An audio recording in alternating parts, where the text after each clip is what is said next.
La randonnée alpine est probablement le sport de glisse le plus populaire actuellement à travers le monde. C'est celui qui connaît la plus grande progression.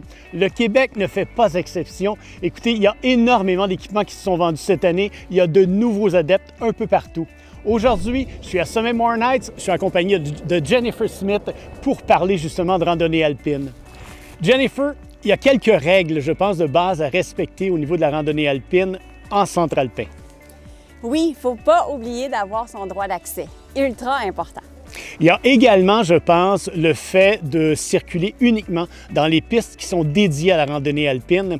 Et un truc qui est évident, en dehors des heures d'ouverture, je pense qu'on doit éviter d'aller dans les centres de ski alpin parce qu'il n'y a aucune sécurité et on n'est pas à l'abri d'un accident, quel qu'il soit, à n'importe quelle heure du jour. Et voilà, en forêt, ça peut être dangereux.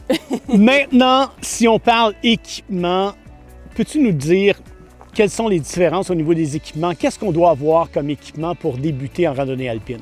C'est sûr que pour partir à la base en randonnée alpine, ça prend un ski, bien sûr, mais c'est surtout la fixation et la botte qui vont faire la différence de l'expérience. Ça prend une fixation qui va avoir une certaine mobilité pour permettre la montée. Et ça va prendre une botte qui a une bonne flexibilité aussi pour assurer un confort tout au long de notre randonnée. Si on parle de la botte, est-ce qu'on fait ça avec une botte alpine, on fait ça avec une botte de randonnée alpine? Quelle est la différence? En fait, une botte de randonnée alpine, c'est souvent une botte qui va être plus flexible, un petit peu plus confortable, qui va permettre plus de mouvement. Tandis qu'une botte de ski alpin, c'est souvent beaucoup plus rigide parce qu'on a besoin d'un bon contrôle en descente. Donc, c'est ça la plus grosse différence, je dirais. Au niveau des fixations, il y a deux types de fixations. On a les deux modèles ici, mais bon, il y en a plusieurs. Mais à la base, on a un système de fixation qui va être à embout, des petites pines de métal qui se retrouvent de chaque côté et qui vont s'insérer au devant de la botte. On a ce type-là, ou on a le plus classique, si on veut, celui qu'on retrouve le plus souvent, je crois, qui est une fixation qui est vraiment, c'est la plaque au complet qui va bouger avec le mouvement de la randonnée, finalement. À moins que je me trompe, on dit que la plaque offre plus de rigidité en descente. Par contre, le poids est un peu plus élevé et le système Tech offre une meilleure maniabilité, un peu plus de légèreté. Par contre, en descente, c'est un peu moins stable. Et voilà. Alors, ça dépendra de votre randonnée de la journée et où vous êtes. Les bâtons de ski. Oui. J'utilise mes bâtons de ski alpin ou j'utilise des bâtons de ski de randonnée? Si on commence, vous avez des bâtons de ski alpin à la maison, vous pouvez prendre ça. Mais l'idéal, c'est vraiment d'avoir un ski qui est un bâton qui est rétractable. Parce que, des fois, vous allez vous retrouver sur un terrain qui est plus ou moins de niveau. S'il y a un côté qui est plus haut que l'autre, vous pouvez ajuster la longueur de votre bâton. Ici, par exemple, vous faites une randonnée avec des split skis ou un split board qu'on appelle.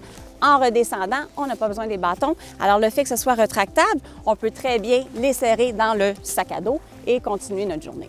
Puisqu'on parle de sac à dos, il y a différents types de sacs à dos. Est-ce que j'utilise un sac à dos normal, un sac à dos spécialisé? Peux-tu nous en parler un peu? La différence entre un sac à dos normal, je dirais, c'est un sac à dos tout allé, c'est qu'on va devoir tout mettre à l'intérieur du plus gros... à l'intérieur du sac. À l'intérieur du sac. Sinon, si on va avec un sac un petit peu plus spécialisé, ça nous permet de mettre le casque à l'extérieur. Donc, ça nous laisse plus de jeu et plus de place dans le sac même. Donc, le choix est le vôtre. Que ce soit un ou l'autre, ce qui est aussi important, c'est d'avoir de l'hydratation. Donc, dans certains sacs, on a la poche d'hydratation qui est intégrée. Dans d'autres, on peut simplement la porter à la taille, je pense. Exactement. À la taille, ou on peut, dans un sac régulier, si on commence, on ne veut pas s'équiper tout de suite du jour au lendemain, on peut tout de suite traîner une bouteille d'eau à l'intérieur du sac régulier, si on veut. Maintenant, si on parlait technique un peu, il y a des choses à éviter, il y a des choses qu'on doit faire absolument. Peux-tu nous en parler?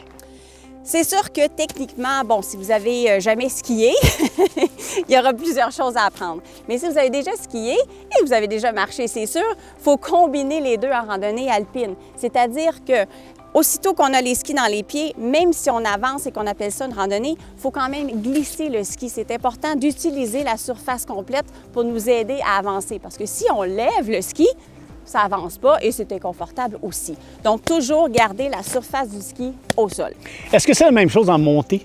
En montée, un petit peu plus différent parce que le poids, il doit être au bon endroit. Si on met notre poids devant le ski, et c'est ce qu'on a tendance à faire quand on monte une côte, on s'avance comme ça. Si on fait ça avec un ski de randonnée alpine, ce qui va arriver, c'est que le poids ne sera pas au bon endroit et puis ça va avoir tendance à reculer. La peau, en tant que telle, ne fera pas son travail parce que le poids ne sera pas mis au centre du ski. Alors, il va avoir un petit jeu. Un ski, c'est toujours un peu arqué. Donc, ça ne vous permettra pas de rester en place. Alors, toujours garder le poids dans le centre pour bien coller le ski à la neige. Et puisqu'on parle de peau, on revient un peu en arrière, mais il y a différents types de peau, je pense, mais il y a une peau qui est presque standard pour tout le monde maintenant. Il y a les peaux synthétiques et les peaux naturelles. Le naturel, je pense qu'on en parlait il y a plus longtemps, avant que la randonnée alpine devienne si populaire. Mais la peau synthétique, en fait, il y a différents types de longueur de poils, si on veut, synthétique, qui va dépendre des conditions dans lesquelles on va faire notre activité, que ce soit dans la poudreuse ou sur une neige bien damée. Peau synthétique, c'est ce qu'on retrouve le plus souvent. Jennifer, merci beaucoup. J'espère que ces conseils-là ont su vous aider et je vous souhaite une bonne saison en randonnée alpine. Salut Mario, je t'ai entendu parler avec Jennifer tantôt de sac à dos. Salut Guillaume, effectivement, on a parlé sac à dos. T'as quoi à me dire là-dessus? Bon, le sac à dos, c'est important. C'est pour ça que je suis venu te parler de ça. Le sac à dos, c'est important d'en porter un en randonnée alpine. Ça va de soi. On a les pots à transporter, on a de l'eau à mettre, un manteau. Jennifer en a parlé tantôt. Le sac à dos, là, il faut bien le porter. C'est-à-dire qu'il faut le mettre près du corps, bien serré. Il ne faut pas le laisser pendre vers l'arrière, sinon ça va nous déséquilibrer. Les charges plus lourdes, près du corps, vers le bas, hein, pas en haut, parce que sinon, même chose, ça va nous porter vers l'arrière. Donc, les objets bien placés, pas d'objets piquant ou avec une bosse là, pour pas que ça cogne dans notre dos tout au long de la montée. Des bonnes bretelles solides, épaisses, larges, une sangle à la taille, une sangle au torse pour éviter le ballottement. Alors, le sac à dos, quand il est bien porté, bien mis, on est prêt à monter. Guillaume, on le sait, la randonnée alpine, c'est exigeant au niveau cardiovasculaire, au niveau musculaire. Toi, en tant que chiropraticien, quels conseils pourrais-tu nous donner? Bon, premièrement, il faut s'assurer que notre corps fonctionne bien dans l'ensemble de ses systèmes neuro-musculo-squelettiques. Donc, nous, en chiropratique, avec nos ajustements, on s'assure du bon fonctionnement du corps pour bien profiter de l'activité, pour éviter les blessures aussi.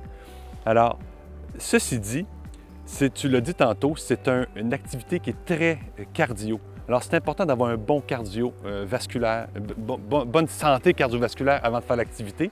Pourquoi? Parce qu'on risque d'avoir des difficultés à monter.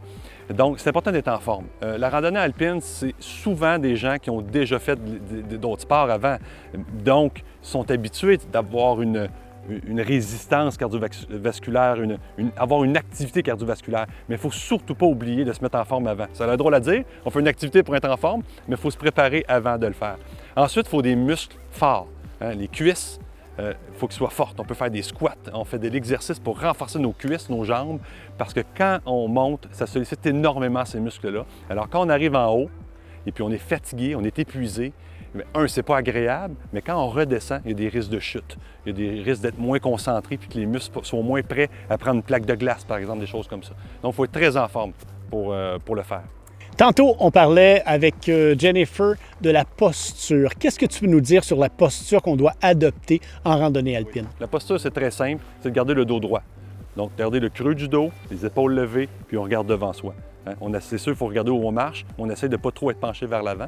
De toute façon, une bonne posture, c'est bon pour notre corps, mais c'est bon aussi pour que les peaux travaillent mieux. Alors, c'est gagnant-gagnant. Et Guillaume, pour conclure, la randonnée alpine, tes meilleurs conseils? On se met en forme avant, on s'assure d'être bien fort, d'avoir un bon cardio. On monte, on prend notre temps, on a chaud, on ouvre les zippers, comme on dit. On prend le temps de regarder la nature, de prendre notre souffle et on continue. On arrive en haut, même chose, on enlève les peaux tranquillement, on met une belle doudou, puis après ça, une belle doudoune, je pense qu'on dit. Après ça, on descend tout simplement en prenant notre temps. C'est l'occasion de profiter de notre belle nature tout en se mettant en forme. Après ça, on s'étire rendu à la maison et on se prend un bon souper en famille. Dr Corbin, merci beaucoup. Et vous, je vous souhaite un magnifique hiver en santé et surtout, amusez-vous. L'Association des chiropraticiens du Québec vous invite à participer à son grand concours Profite du plein air cet hiver avec ton chiro. Plus de 12 000 $ de prix à gagner. À chaque semaine, pendant 8 semaines, courez la chance de gagner l'un des sacs Maloya, 8 paires de gants ou mitaines Level, un des ensembles de 2 lunettes pour adultes, 2 lunettes pour enfants de Polaroid, 8 sacs à ski de la compagnie Elan. Et à la toute fin du concours, 3 grands prix parmi tous les participants. 4 paires de skis, 2 adultes, 2 enfants, gracieux aussi de la compagnie Élan. Un séjour de 4 nuits, 3 jours de ski à Mont-Tremblant, gracieux aussi de Voyage Gendron. Et une passe familiale, 4 stations, les sommets, vous donnant accès à Sommet Gabriel, Sommet Olympia, Sommet Mornights et Versant Avila. Pour participer, visionnez la vidéo et répondez à la question en relation avec le Chirotruc.